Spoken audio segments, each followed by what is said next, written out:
derrochamos la suerte de encontrarnos con ustedes en este su programa Acción Popular de hoy miércoles, día 25 de marzo del año 2020. Llegamos a sus hogares, gracias a Dios, a través de Sport Vision Canal 35 y guiados como siempre por Héctor, Dani, Heriberto y Amaury, que son los que se encargan del trabajo de emisión digital y tecnológica de este programa. Volvemos a darle las gracias a todas esas personas desde Nueva York, desde Holanda y también desde Alemania que nos llamaron ayer para reconocer lo que estamos haciendo en este canal. Muchas gracias y les reitero lo de siempre. Es mi obligación, es mi responsabilidad. Nosotros somos políticos y hacemos un programa político. Eso es lo que hacemos. Y estamos obligados a hacer esto que estamos haciendo porque es lo que podemos hacer desde un canal de televisión. Eso es lo único que podemos decirle. Y seguiremos haciéndolo siempre y cuando se nos permita hacerlo. Porque sabemos que nos gusta a los grupos de poder político y social lo que hacemos cada día. Sé que no es de su agrado. Sabemos eso. El candidato presidencial del principal partido, que a veces no sé si es que está en la oposición o si es de oposición, está proponiéndole al presidente de la República que convoque un gobierno de unidad nacional. Eso dice aquí el periódico Nuevo Diario de hoy. La noticia está en 3 de los periódicos que hemos recibido hasta ahora. Abinader pide se convoque gobierno de unidad nacional, plantea otras medidas. Aquí está el titular que sale en el listincito con relación a las declaraciones y opiniones del señor Abinader. Abinader sugiere a Medina gobierno de unidad nacional. Y en el periódico El Caribe sale esto que está aquí. Luis llama a la unidad nacional contra COVID-19. Yo me quiero quedar con el titular para hablar con ustedes y fijar la posición de Acción Popular. Me quiero quedar con el titular del periódico Listincito. Con ese titular me voy a quedar. Porque este es el que a nuestro juicio merece la centralidad de nuestro criterio político con relación a esto. Abinader sugiere a Medina gobierno de unidad nacional. Quisiera preguntarle, porque es así que lo hacemos en política, ¿con qué instrumentos democráticos, con qué instituciones políticas se va a crear ese gobierno de unidad nacional que está sugiriendo este señor? ¿Con qué Congreso? ¿Con qué Cámara de Diputados? ¿Con qué instituciones en el Estado? ¿Con qué instituciones jurídicas se van a crear o se va a constituir ese gobierno de unidad nacional que plantea este señor? Esa es la primera pregunta que le quiero hacer. Si pasamos unas elecciones el 15 de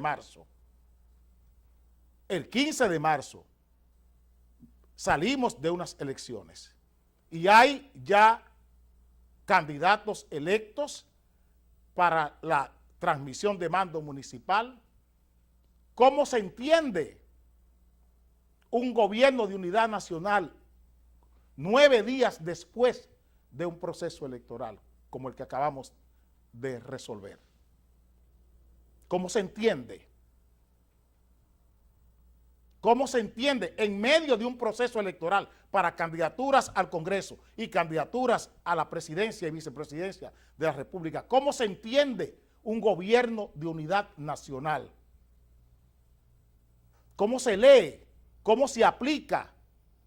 Aquí no son asuntos emocionales. El debate político es instrumental. ¿Con qué instrumentos vamos a construir este gobierno de unidad nacional? Señor Abinader, la otra pregunta que quisiera hacerle. Eso que usted está planteando es lo que quieren las personas que votaron por el PRM en las elecciones recién pasadas de marzo, del 15 de marzo. La gente que fue a votar hace 9, 10 días por el Partido Revolucionario Moderno y sus candidatos, eso es lo que quieren. Eso responde a la soberanía de su partido. Esa propuesta se corresponde con la soberanía social, política, electoral que tiene su partido. Estamos haciendo preguntas. ¿Usted quiere un gobierno de unidad nacional cuando la Junta está reiterando que tendrá elecciones en el mes de mayo? ¿Cómo casa un gobierno de unidad nacional cuando la Junta está diciendo que habrá elecciones? ¿Cómo concatenar, cómo conjugar, cómo homologar la propuesta de un gobierno de unidad nacional en medio de un proceso electoral donde el organismo responsable de conducir, orientar, administrar ese proceso está llamando a la gente a votar el 17 de mayo? Los partidos políticos, y vuelvo a la conversación de ayer, los partidos políticos no son organizaciones de buena voluntad. La política no se puede tratar como si fuera una ONG, como si fuera una organización civil o un grupo comunitario. Las reglas de comportamiento de un partido político no son la de Participación Ciudadana, la de Finjus. Esos son grupos de presión, de presiones estructurales dentro de los gobiernos, dentro de las sociedades, dentro de las naciones. El PRM no es la ONU, ni es la OEA. A la OEA le lucen esas cosas, a Participación Ciudadana le quedan bien esas cosas, a un partido no.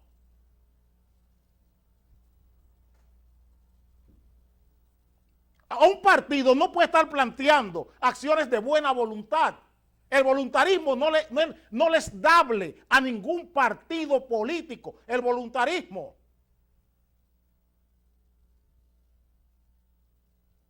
Acciones voluntarias no son de partidos políticos. Esas no son acciones de un partido político. La buena voluntad no es la carta de presentación de un partido político. Las bases de ese partido quieren eso. Hay que preguntar así.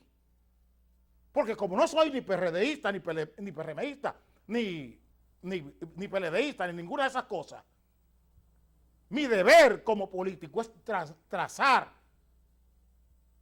lo que yo entiendo que debe ser la conducta, el comportamiento de un partido que quiere representar a la sociedad dominicana.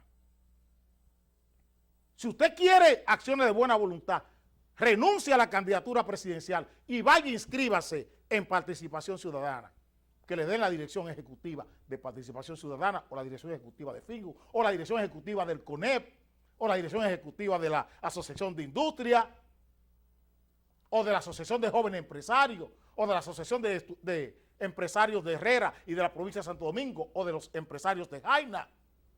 Esos son organismos de presión estructural, son organizaciones no gubernamentales del tercer sector. Son esas instituciones. No pueden comportarse como partidos políticos, aunque aquí no hay diferencia. Porque precisamente eso que ustedes están viendo es el resultado de la forma maniquea en que aquí las instituciones civiles se mantienen. las instituciones de la sociedad civil, aquí usted no sabe dónde están frenadas, dónde están los campos de competencia de una organización civil y de un partido político. Porque no tenemos políticos al frente de los partidos. Tenemos eso. Gente que son una cosa y la otra. Y por eso nos llega esta propuesta indecente. Por eso llega en medio de un proceso de pandemia, epidemia y alerta roja, un candidato presidencial actuando como si él fuera el presidente del CONEP. Como si él fuera el presidente del CONEP, como si él fuera el presidente de la Asociación de Industrias, o como si fuera un miembro de Ángel, o de la Asociación de Industriales de Herrera y de la provincia de Santo Domingo, o de la Asociación de Comerciantes e Industriales de Santiago. Y no un líder político.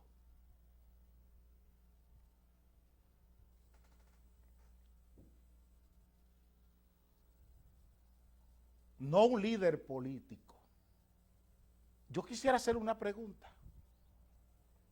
De los 20 millones de pesos que anunciara el candidato del PLD, el ingeniero, licenciado, no sé lo que es, Gonzalo Castillo, le llamó para que fueran de unidad nacional al momento de llevar los 20 millones de pesos a las instituciones a quienes el candidato quería o quiere regalar ese dinero de su campaña.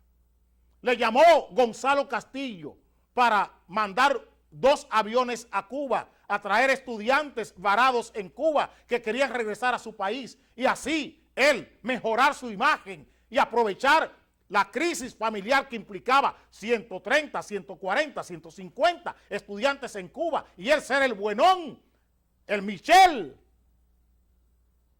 que trajo a aquellos estudiantes varados desde Cuba porque el Estado Dominicano carecía de medios para hacerlo. Le invitó Gonzalo Castillo, señor Luis Abinader, a compartir esa acción. Cuando Iris Guava, anoche me llamaban después de las 9 de la noche, 8:30, 9 de la noche, me llamaban vecinos de la zona oriental, de varios barrios de la zona oriental, para informarme lo que hacía Iris Guava, escoltada por unidades de las Fuerzas Armadas y de la Policía Nacional, repartiendo fundas en la zona oriental. 2 camiones del plan social.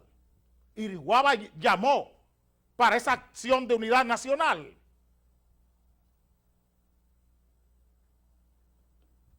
Señor Luis Abinader,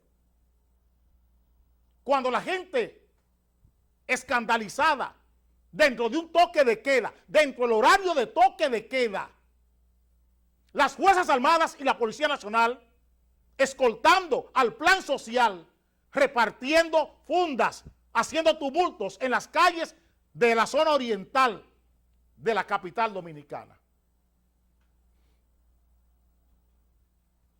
A ese gobierno usted le está pidiendo unidad nacional.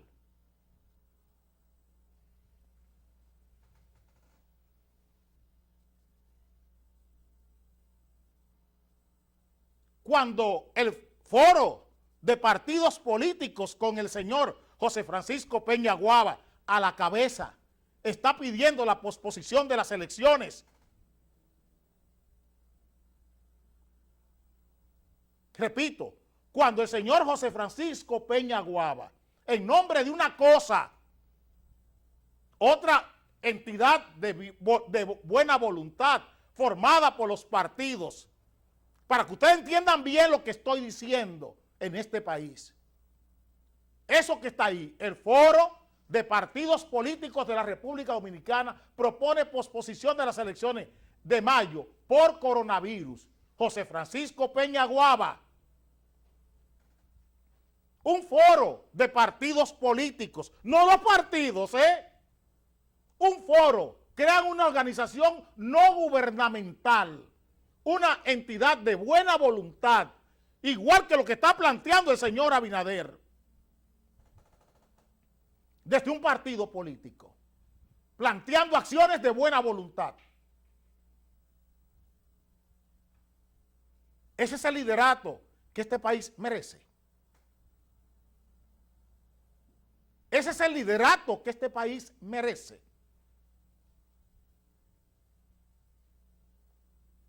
Es para eso que nos están convocando a elecciones.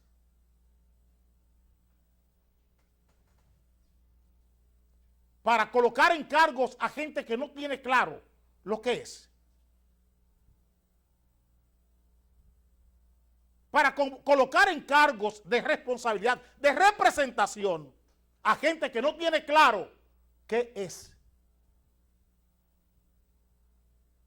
Y lo lamento, tener que seguir hablando de esta forma. Pero no puedo dejar pasar por alto nada. Yo he aparcado mis intereses políticos para disponer de todo este tiempo, para no hablar de lo que yo quiero, sino para hablar de lo que conviene a 10 millones de dominicanos.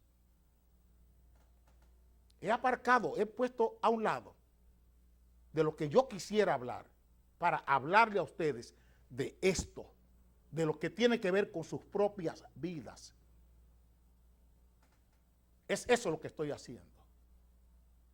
Es eso lo que estoy haciendo y no renunciaré hasta pasado este proceso. Voy a seguir haciendo esto que estoy haciendo, en contra de mi voluntad, porque no es eso lo que quiero hacer. Pero la realidad me impone esto. Y decía Ortega que cuando un político negaba la realidad o se oponía de espalda o en contra de la realidad se preparaba para vengarse de él. Y como no quiero que la realidad política, social, económica se vengue de mí, he decidido hacer esto en este momento y por todo este tiempo. Pero ustedes merecen otra suerte. Ustedes merecen que este país esté en otras manos de gente más responsable, que entienda cuál es su papel en un momento como este en la República Dominicana. Vengo ahora.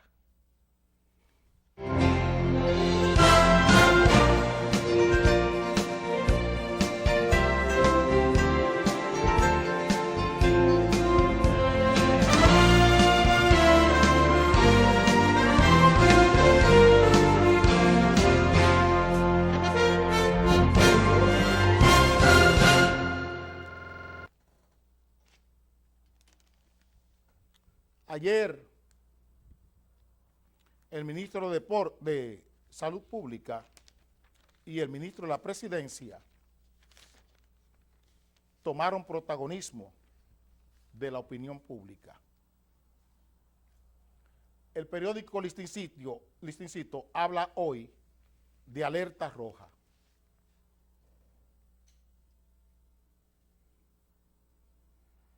En la República Dominicana. Compartimos con criterios semánticos eso que está diciendo el Listín Diario, pero en forma lingüística la rechazamos.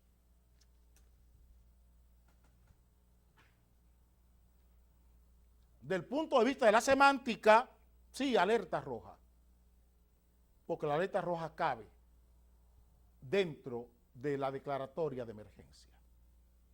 Pero desde el punto de vista lingüístico, la alerta roja responde a lo que estamos diciendo, a la manipulación por falta de información de esta pandemia que estamos viviendo. Por eso hablamos que desde el punto de vista lingüístico no aceptamos ese titular. O sea, se aprovecha la muerte de Jenny Polanco, la lamentable, la desastrosa, la desagradable muerte de Jenny Polanco, una persona a quien traté en los años 90 siendo apenas una jovenzuela, en los años sería 93, 94.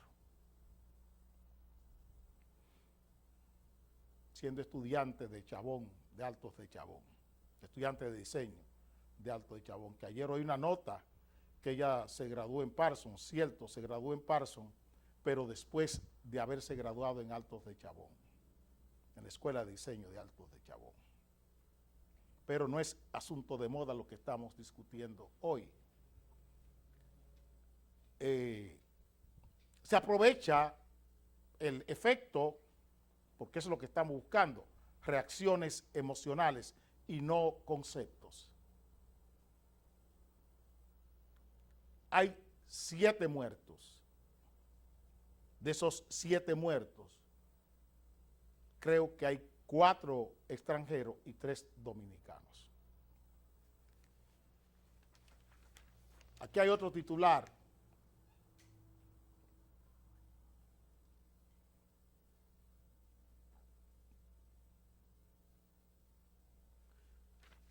Casos de coronavirus suben a 312 y se vuelve comunitario.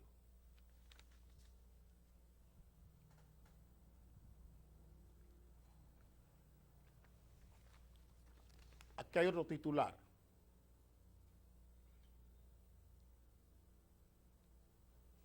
Con 312 casos y 6 muertes, son 7 muertes. Transmisión del coronavirus se vuelve comunitaria. Yo estoy insistiendo en esto, en este titular del periódico El País de ayer. Sigo insistiendo en ese titular. La mejor defensa contra los patógenos es la información. Y eso no está fluyendo por parte del gobierno, ni a la sociedad, ni a la ciudadanía. Aquí hay un listado para que entiendan lo que estoy diciendo. El periódico Nuevo Diario de hoy publica un listado. Ahí está. Más de 56,000 casos positivos de coronavirus en América. En República Dominicana, en noveno lugar de más contagiados. En el lugar número 9 aparece República Dominicana con 312. Haití, que está pegado de nosotros, tiene 7 contagios. Jamaica, estoy buscando 21. Cuba,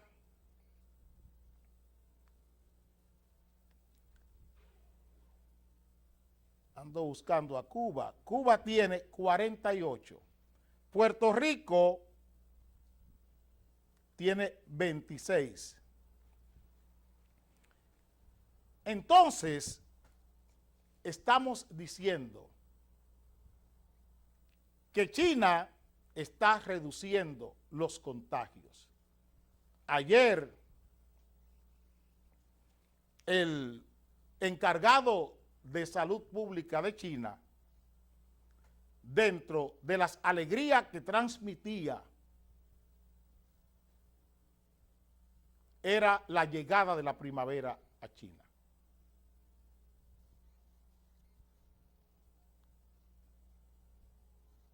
El clima. En Haití, los casos de Haití, ninguno son de haitianos, son de turistas que han llegado a Haití.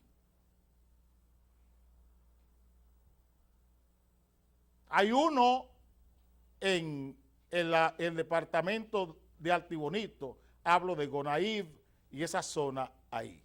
Alcajé, esa parte.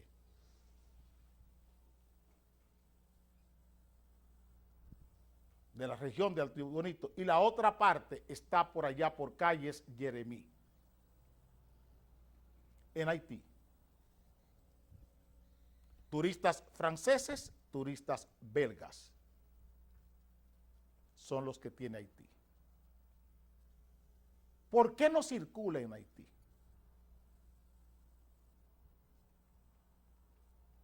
¿Por qué no circula en Cuba? ¿Por qué no circula en Jamaica?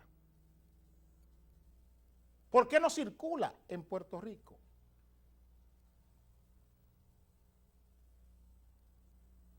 Todo lo que las autoridades están diciendo que se haga es lo que hay que hacer. No estamos en contra de eso. Todo lo que las autoridades están diciendo que se haga es lo que hay que hacer.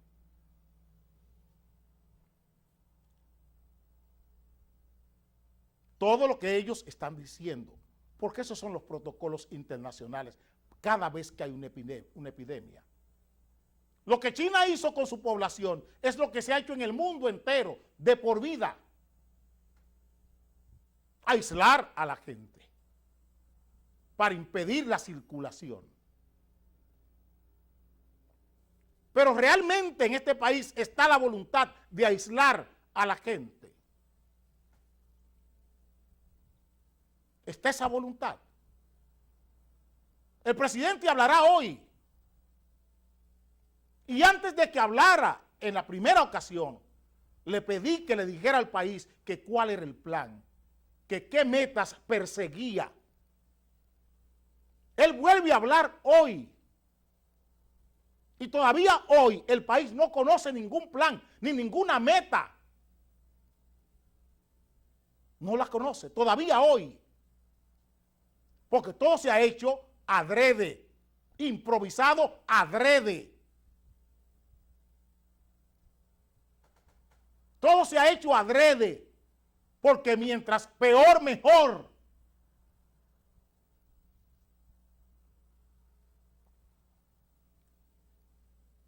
Es así que estoy hablando.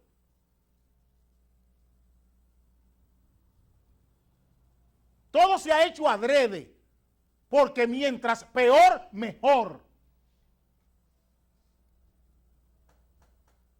La infraestructura sanitaria haitiana, en manos de Danilo Medina, hubiera tenido hoy 70 muertes y miles de contagios.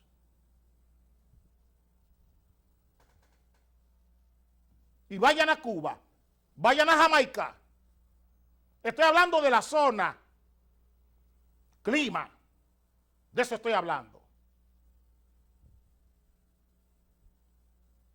Porque la primera regla es la climática, es el ecosistema.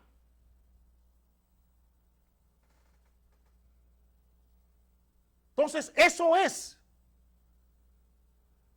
Sí estamos viviendo una situación alarmante, pero es lo que se quiere, es lo que subyace. El sedimento electoral es el que está determinando todo. Es el sedimento electoral lo que está determinando todo aquí. ¿Por qué somos el 9º de América? ¿Por qué en el Caribe somos el más escandaloso? ¿Por qué en todo el Caribe, 30 y tantas naciones, somos la cabeza? 30 y tantas naciones del Caribe, nosotros somos la cabeza.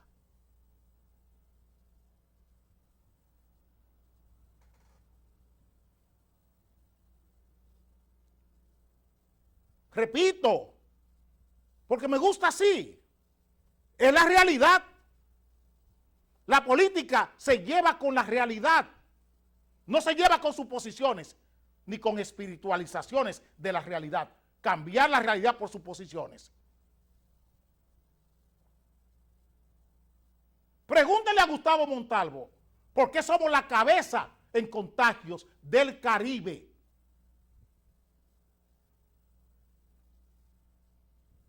Pregúntele a Gustavo Montalvo si Haití y República Dominicana comparten una misma isla. ¿Por qué hablamos de 6, 7 en Haití? Y hablamos de 300 y tantos en República Dominicana.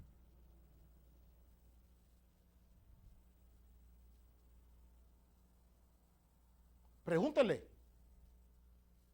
A ver si el presidente puede contestar.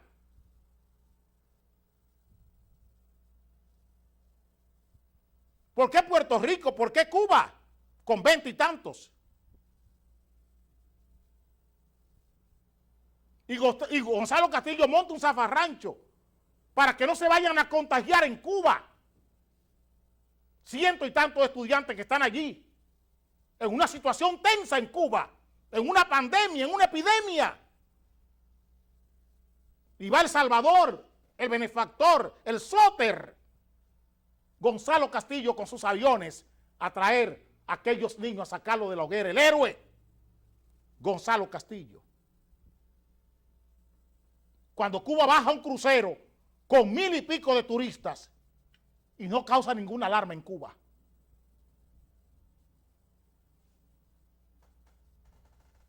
Y Cuba tiene un muerto. Un ciudadano español que llegó enfermo.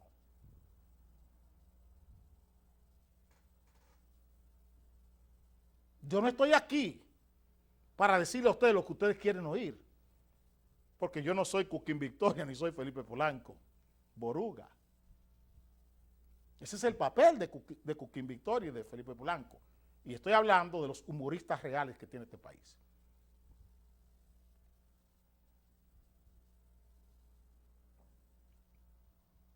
Ni soy Carlos Sánchez. Hablo de los humoristas que tiene este país. Porque así soy, hasta ahí soy bien clasista. Soy bien riguroso y exigente. ¿Dónde está la respuesta a esta realidad? Es el periódico, el diario, el Nuevo Diario, quien está haciendo este gran aporte al debate conceptual, a los conceptos, no a las reacciones. No a las reacciones, repito, emocionales. Porque aquí lo que se están buscando son reacciones emocionales. Por eso el descreimiento. Por eso, a pesar de un toque de queda, tenemos que apresar a 1000 y tantas personas, porque no hay autoridad. Porque la gente no cree en la autoridad. Porque ¿cómo puede creer la gente en la autoridad si se habla de un toque de queda y la señora del plan social anda con los propios guardias y los propios policías violando el toque de queda, repartiendo fundas?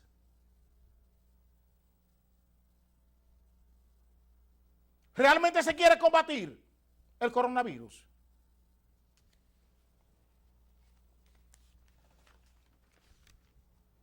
Esta noticia aquí abajo.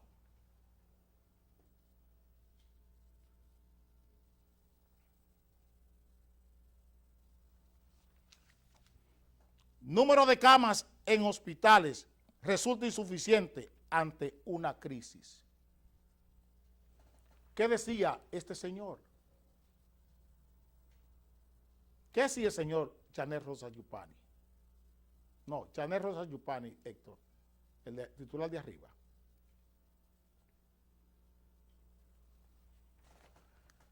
País tendrá 600 camas y 18 hospitales para tratar COVID-19. Nos piden que nos lavemos las manos. Y esto es los 3 brazos.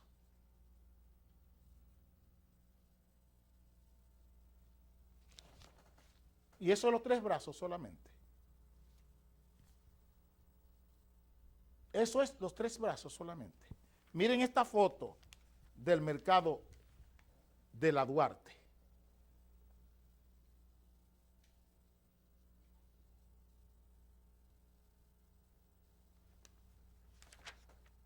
Eso es ayer.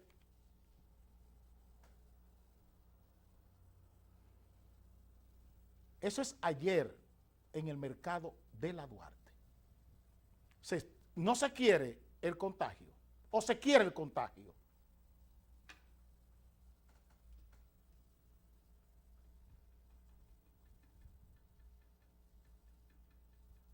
Vengo ahora.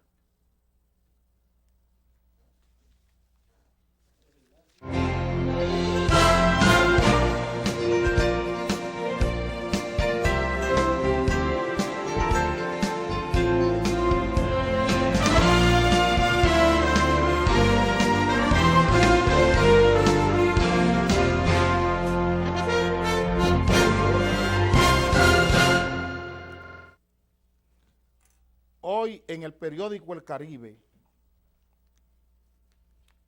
hay un trabajo de Pavel Isa Contreras. Medidas económicas contra el impacto del coronavirus. Invito a todos los dominicanos de buena voluntad leer a este joven economista no corporativo que tiene el país. Medidas económicas contra el impacto del COVID-19. Pavel Isa Contreras, economista. Les he dicho que en tiempos como este es que se separan los bichos, las mafias, los carteles profesionales de los humanistas en una nación. De la gente que pone su intelecto, su capacidad al servicio de una nación y de la gente que pone su intelecto y sus capacidades al servicio de los peores intereses de una nación. Es en este momento donde podemos darnos cuenta de lo que sucede. Les he mencionado a Guillermo Caram y les he mencionado a Ernesto Selman. Lean, escuchen y oigan cuando haya cualquier entrevista a una de esas tres personas sobre la situación monetaria, financiera, fiscal, económica del país. Ahí tienen un aporte de un joven que sabe, que entiende cuál es su responsabilidad, pero no es sorprendente, no puede sorprender, es el hijo de Lourdes Contreras y de Narciso Isaconde. No se puede pedir otra cosa. Si no fuera así, la naturaleza no funcionara. Todo lo que él dice tiene que ver con esto. Aquí abajo, Héctor. Sé que tenemos problemas con el UHF del canal. Eso es lo que tenemos, ¿no, Héctor? No, estamos bien. Aumentan los precios de productos agropecuarios. Yo quisiera que le dijeran al país por qué hoy estamos teniendo esos aumentos, si las ventas se han caído. Yo quisiera que el presidente de la República le hablara a este país para que el frenesí, el pánico, el miedo que tiene la gente se frene.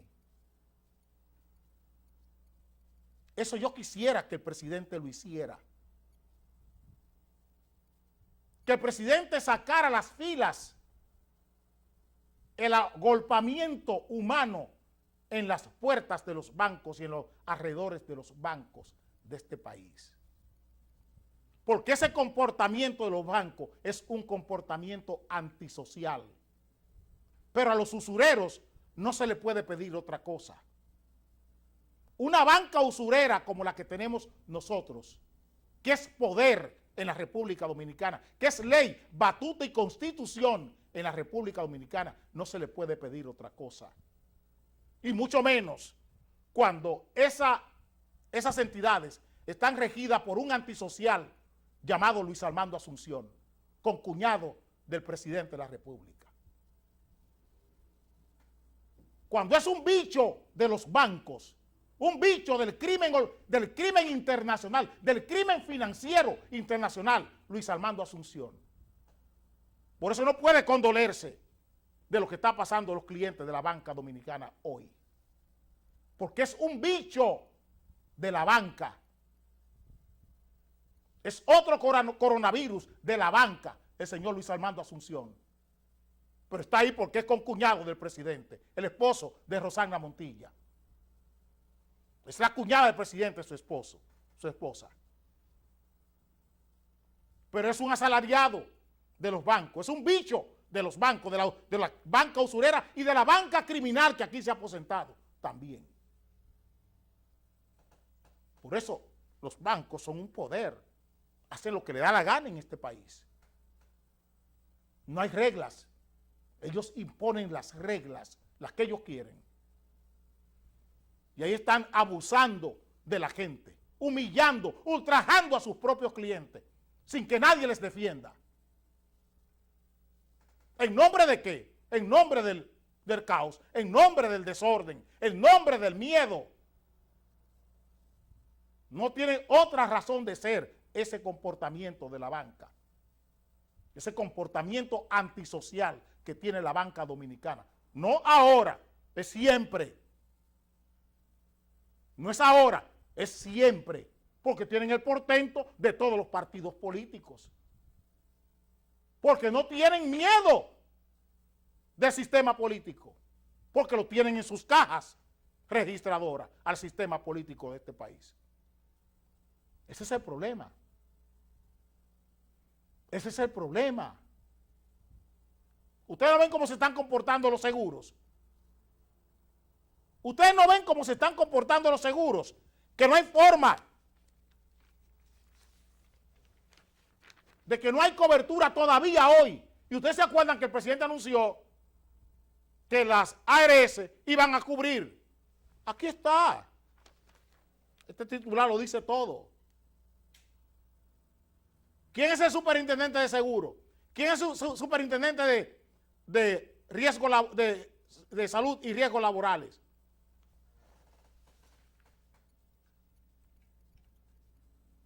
Pruebas aún no tienen cobertura.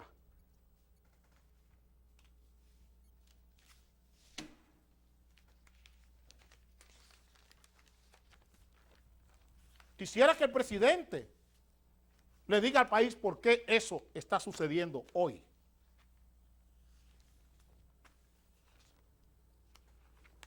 Y todas las medidas económicas, todas las medidas financieras, monetarias, lean a Ernesto Selman y lean a Pavel Isa Contreras hoy. Ernesto Selman nos leyó, nos hizo una glosa de lo que vamos a pasar con las decisiones monetarias, financieras y fiscales del presidente de la República. Y hoy vuelve a apuntalarlo, vuelve a remachar Pavel Isa Contreras. Vengo ahora.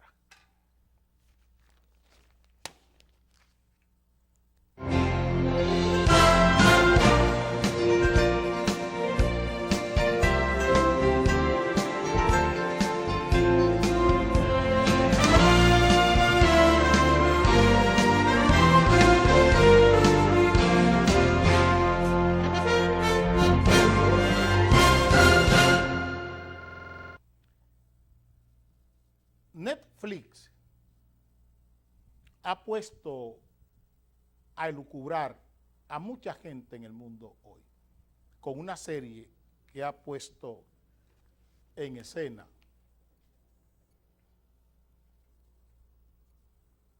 se llama Pandemia. Una serie documental visionaria sobre el coronavirus que pone al mundo a cuestionar a Netflix. Se han dicho muchas cosas, inclusive oí a alguien que me llamó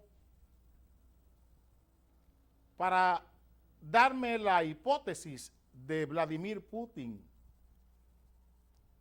sobre de que el coronavirus era una estrategia china para reducir la población anciana, la población de adultos mayores en China. Hasta eso he oído.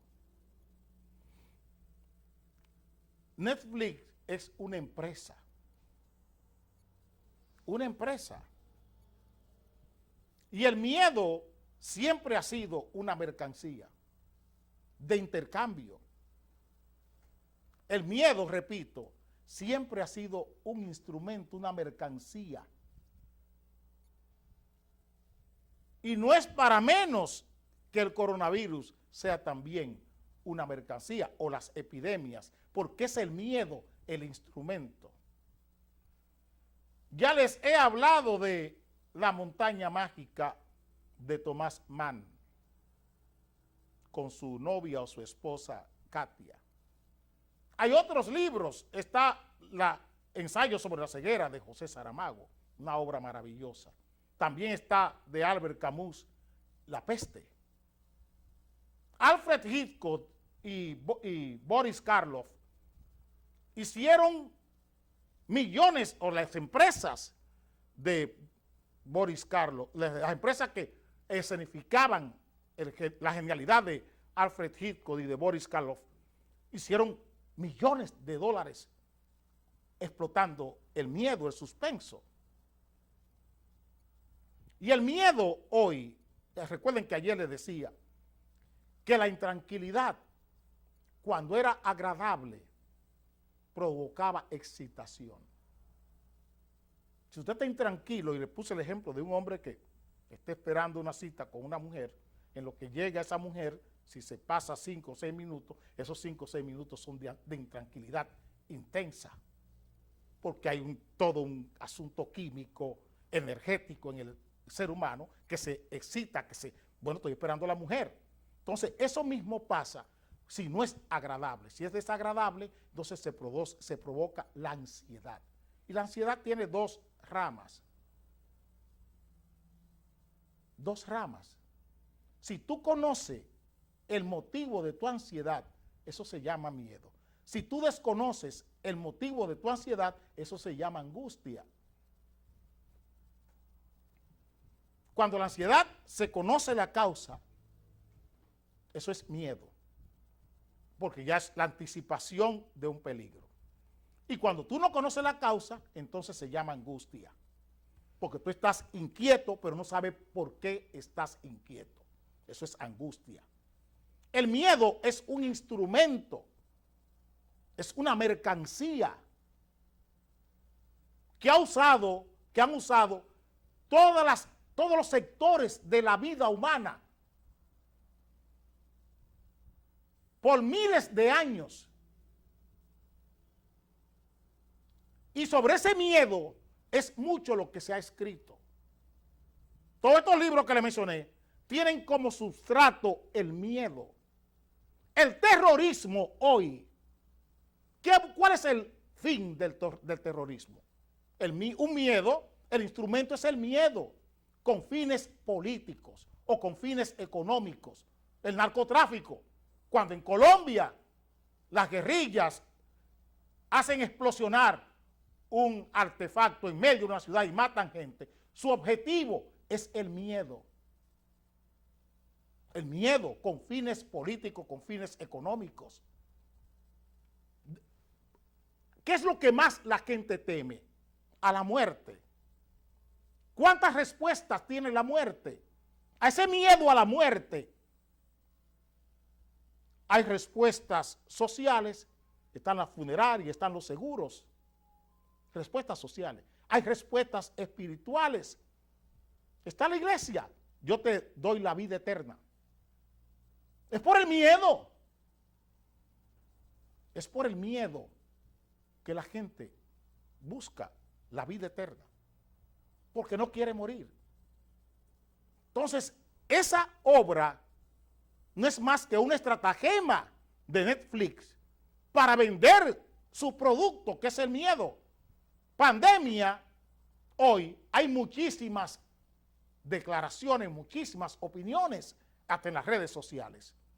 La política ha quedado corta porque la política tiene poco dominio de estas situaciones. Hoy no tenemos políticos a la altura de ¿quién voy a decir? De un Eisenhower, de un Franklin Delano Roosevelt, de un Churchill, de un Joseph Stalin frente a esto. No tenemos un Papa Juan XXIII. No tenemos un Paulo VI. No tenemos un Karol Botija. Eso no es lo que tenemos hoy. Esos lideratos mesiánicos no se tienen hoy. Un Olof Palme, un Willy Brandt. No tenemos en el mundo eso. Con todas sus precariedades, no tenemos un Felipe González, ni un José María Aznar en España. No tenemos un Bettino Craxi en Italia. Eso no lo tenemos. No tenemos un Adenauer. Ese es el problema. Ese es el problema. No tenemos un Jimmy Carter en los Estados Unidos como presidente de los Estados Unidos. Tenemos un Donald Trump que tiene grandes conceptos de la política, aunque desde la empresa. Y ese estado o esa nación tiene problemas en los partidos. Tiene una crisis en los partidos, una crisis de liderazgo en los partidos, tanto en el Partido Republicano como en el Partido Demócrata, que no entienden el momento que están viviendo los Estados Unidos hoy. Entonces, cuando tenemos estas situaciones, Francia, no tenemos un De Gaulle en Francia. No tenemos un Winston Churchill en Inglaterra. Eso no es lo que tenemos hoy. Y por eso estas empresas del miedo han hecho virtud, han hecho capitales. Y así se usa el miedo como instrumento de poder para controlar la vida de la gente, que es lo que está pasando hoy en República Dominicana. Se usa el miedo para controlar la vida de la gente. El miedo determina el comportamiento de la gente. El miedo maneja la conducta. El miedo conduce a la gente hoy en República Dominicana. Por eso el pánico en los supermercados, el pánico en las plazas. El miedo. Y ese miedo, si no lo sabían, y se lo digo al gobierno, ese miedo a mano pelada, quemarropa, que se está transmitiendo desde el poder a la sociedad, pudiera destapar una ola de suicidios en la República Dominicana. Ocúpense de la salud mental de este pueblo en esta situación. Lo que estoy hablando es política. No estoy hablando como psiquiatra, ni como maestro, ni como persona que ha trabajado la conducta del ser humano. Estoy hablando como político. Busquen la forma. Quedan todavía unos 7, 8 días, 9 días para esta decisión de confinamiento. Busquen la manera de que este confinamiento, de que esta cuarentena no tenga tanta presión sobre la conducta emocional, sobre la estructura emocional de la gente, como lo está haciendo. Yo no tengo problema, porque tengo todas las informaciones de lo que ustedes están haciendo, pero los 10 millones de dominicanos no tienen información de lo que ustedes están haciendo. Hay mucha gente desesperada. Hay mucha gente deprimida. Hay mucha gente ansiosa hoy en la República Dominicana. La ansiedad es cuando los deseos de la gente toman el control del comportamiento de la gente. Y la depresión, cuando su estado de ánimo toma el control del comportamiento de una persona. Aquí hay mucha gente con su estado de ánimo lastrado, dañado por ustedes. Por ustedes, Danilo Medina. Aquí hay mucha gente con su estado de ánimo dañado por ustedes. Porque no han tenido la entereza, la honestidad política, ni la honestidad social en manejar este problema que el país tiene. Eso no se lo va a decir ningún político a este país. Y tengo que decírselo yo, lamentablemente. Ustedes están jugando con el miedo. Están jugando con el miedo, buscando réditos electorales. Así como Netflix busca réditos económicos con la pandemia, con su serie Pandemia, asimismo ustedes están buscando réditos electorales con esta pandemia. Nos veremos mañana a las 7 de la mañana de nuevo.